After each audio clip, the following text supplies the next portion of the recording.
On line web site ڈکشنری.com سے منسلک ماہر لسانیات جین سولومن ہر سال کسی ایک لفظ کا انتخاب کرتی ہیں جو پورے سال حاوی رہنے والے واقعات اور رجحانات کا احاطہ کرتا ہے.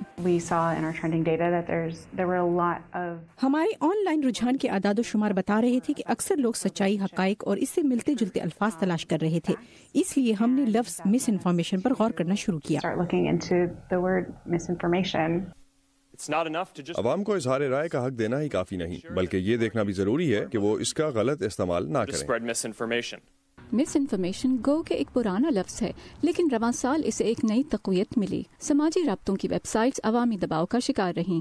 ان پر غلط اطلاعات پھیلا کر لوگوں کے جذبات بھڑکانے اور الجھنیں بڑھانے کے الزامات عائد کیے گئے. ڈکشنری.com کے مطابق مس انفارمیشن یا غلط اطلاع اور ڈس انفارمیشن گمراہ کن اطلاع میں نیت کا فرق ہے. مس انفارمیشن میں غلط اطلاع پھیلانے کی نیت شامل نہیں ہوتی، جبکہ ڈس انفارمیشن میں بدنیتی کا عمل دخل ہے. لفظ مس انفارمیشن کا انتخاب اس معاملے کی سنجیدگی کی جانب توجہ دلانے کے لیے کیا گیا. ہمیں لگا کہ لفظ مس انفارمیشن دراصل خود احتسابی کی طرف ایک قدم ہے. ہم مناسب اقدامات کے ذریعے غلط اطلاعات پھیلنے سے روک سکتے ہیں.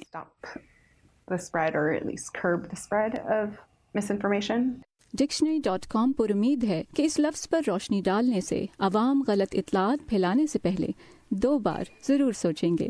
مشیل کوئن کے ساتھ فائزہ بخاری، وائس آف امریکہ.